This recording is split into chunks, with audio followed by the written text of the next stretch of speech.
আমার সকল দর্শক বন্ধুকে আমার চ্যানেলে স্বাগত জানিয়ে আজকের ভিডিওটি শুরু করছি। কাছে দূরের যেখান থেকেই দেখছো, আশা করছি সবাই ভালো আছো এবং সুস্থ আছো। আমিও ভালো আছি এবং সুস্থ আছি। তো বন্ধুরা, সামনেই তো আসতে চলেছে শ্রাবণ মাস, আর শ্রাবণ মাস মানেই শ্রাবণ মাসের প্রথম দিন থেকে শুরু হয় 16 সোমবারের পুজো।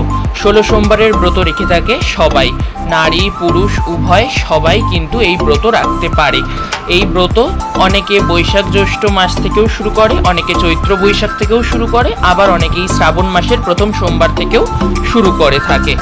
যাই হোক, তো শ্রাবণ মাস তো শ্রাবণ মাসে 16 সোমবারের যে ব্রত রাখা হয়, যে 16টা সোমবারতম ব্রত রাখা হয়, সেই ব্রত কিন্তু অলরেডি শুরু হয়ে গেছে। তো যাই হোক, এই 16তম সোমবার ব্রত যে আমরা পরপর যে শুরু করেছি শ্রাবণ মাস থেকে, যারা করে থাকে আর কি, তো তারা যে এই 16তম সোমবার শেষ সোমবার গিয়ে একদম অন্তিম সোমবারে গিয়ে ব্রত কিভাবে পালন করতে হয়, ব্রত পালন করতে কী কী লাগে, ব্রত পালন করার সহজ নিয়মাবলী, আর কিভাবে পুজো করতে হয়, কিভাবে কি করতে হয়, সব কিছু নিয়ে আমি একটি ডিটেলস ভিডিও অলরেডি আমার চ্যানেলে আগেই পোস্ট করে দিয়েছি।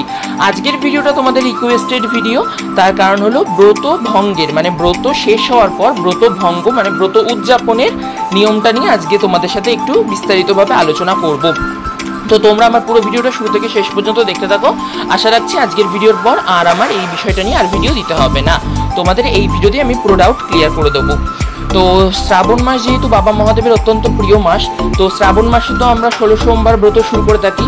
শ্রাবণ মাসের প্রথম সোমবার থেকে টানা 16টা সোমবার এই ব্রত আমাদের করতে হয়।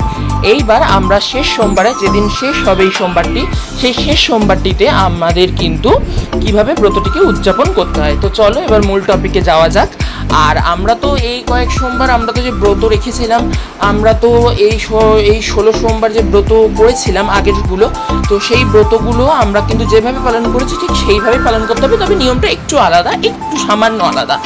আমরা যেমনভাবে নিরামিষ আহার করেছি, যেমনভাবে আমরা সোমবারগুলি সেদ্ধ ভাত বা এক সেদ্ধ ভাত বা একবেলা আহার করে থেকেছি, সেই রকমই বলতে গেলে কিন্তু একটু আলাদা নিয়মটা। তো চলো সেটাই জেনে নেওয়া যাক, সেই নিয়মটা কি।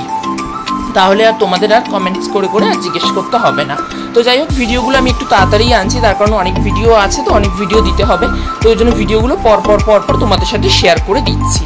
তো যাই হোক, 16তম সোমবারের শেষ সোমবারটিতে, 16 সোমবারের ব্রতের শেষ সোমবারটিতে আমাদের প্রতিদিনকার মতো সকাল সকাল ঘুম থেকে উঠে স্নান করে শুদ্ধ বস্ত্রে ঠাকুর ঘরে গিয়ে আমাদের পুজোর আসন গ্রহণ করতে হবে। আচমন করে নিয়ে আমাদের দেবাদিদেব মহাদেবকে সিংহাসন থেকে নামিয়ে একটি জল চৌকির ওপর আসন পেতে তাকে স্থান দিতে হবে এবং তাকে পঞ্চামৃত দিয়ে অভিষেক করাতে হবে। একটি পাত্রে নামিয়ে তার কিছুক্ষণ পরে পাত্রে নামিয়ে তাকে পঞ্চামৃত দিয়ে অভিষেক করাতে হবে। পঞ্চামৃত অভিষেকের পর সুগন্ধি জল দিয়ে অভিষেক করে তাকে মুছিয়ে নিতে হবে। তারপর তাকে চন্দন দিয়ে সাজিয়ে ফুলমালা, আকন্দ ফুলের মালা, ধুতরা ফলের কাঁটা, রজনীগন্ধা ফুল, গাঁদা ফুল, নীলকণ্ঠ ফুল, ধুতরা ফুল, সব ফুল দিয়ে সুন্দর করে সাজিয়ে গুছিয়ে আমাদের পুজো করতে হবে। আর এই শেষ সোমবারটিতে কিন্তু অবশ্যই বন্ধুরা আমাদের কিন্তু মন্দিরে গিয়েও দেবাদিদেব মহাদেবের জল অভিষেক করা বা পঞ্চামৃত অভিষেক করা খুবই শুভ বলে মনে করা হয়। এবং আমাদের ঘরে কিন্তু অবশ্যই পুজো শুরু করবার আগে, এটা বলতে ভুলে গেলাম, মিস হয়ে গেল, যাক তাও আরেকবার বলে দিলাম, ঘিয়ের প্রদীপ এবং গুগলের ধূপ প্রজ্বলিত করে নিতে হবে। তার কারণ এই সময় কিন্তু ঘিয়ের প্রদীপ এবং গুগলের ধূপ প্রজ্বলিত করা খুব শুভ বলে মনে করা হয়। তো সেগুলো আমাদের প্রজ্বলিত করে নিতে হবে। আমরা মন্দিরেও যদি পুজো করতে যাই, আমাদের কিন্তু একটু ঘিয়ের প্রদীপ সাজিয়ে নিয়ে যেতে হবে এবং একটু গুগলের ধূপ সাজিয়ে নিয়ে যেতে হবে ভগবানের জন্য, ওখানে প্রজ্বলন করার জন্য। তো আমাদের সেদিনকার কিন্তু ওইরকম এক সেদ্ধ ভাত খেতে হবে, একবার আহার করতে হবে। আর সেদিনকার ব্রত ভঙ্গের আগে আমরা মন্দির থেকে এসে আমরা যদি পারি, যদি আমাদের সাধ্যে হয়ে ওঠে, আমরা কিন্তু অবশ্যই গরিব শিশুদের জামা কাপড়, ফল, অল্প কিছু দক্ষিণা দান করতে পারি। আবার এমনকি আমরা সেদিনকার ব্রাহ্মণ ভোজনও করাতে পারি। ব্রাহ্মণদের জামা কাপড়, একটু দক্ষিণা, চাল, এগুলো কিন্তু আমরা দান করতেই পারি। এতে আমাদের খুব আশীর্বাদ লাভ হয়। তার কারণ হলো, এই আশীর্বাদ লাভ হলে আমাদের জন্মকুণ্ডলিতে যদি কোনো দোষও থেকে থাকে বা কোনো ফাড়াও থেকে থাকে, সেগুলোও কিন্তু কেটে যায়।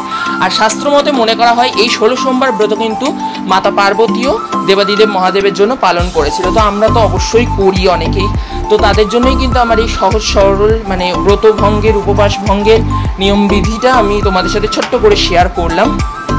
আর অবশ্যই কিন্তু আমাদের সেদিনকে উপবাস ভঙ্গের আগে আমাদের শ্যামা চালের ভাত বা গোবিন্দভোগ চালের ভাত, আলু সিদ্ধ, সেদ্ধ ডাল আর তার সাথে ঘি দিয়ে আর সন্দক লবণ দিয়ে আমরা কিন্তু সেই খাবারটা গ্রহণ করে আমরা কিন্তু আমাদের ব্রত উপবাস ভঙ্গ করতে পারি।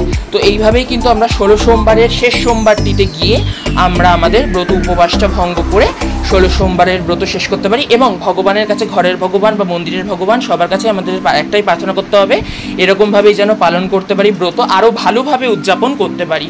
তো যাই হোক বন্ধুরা, এই ছিল আমার আজকের এই ছোট্ট ভিডিওর টপিক। ভিডিওটি ভালো লেগে থাকলে লাইক এবং শেয়ার করে দেওয়ার জন্য অনুরোধ করছি। যারা আমার পুরনো বন্ধু তারা এইভাবেই আমার পাশে থেকো এবং সাথে থেকো। যারা আমার নতুন বন্ধু প্লিজ চ্যানেলটিকে সাবস্ক্রাইব করে আমার বন্ধু হয়ে আমার পাশে থেকো। আর অবশ্যই জানিও আজকের ভিডিওটি তোমাদের কেমন লাগলো। জয় শিব শম্ভু।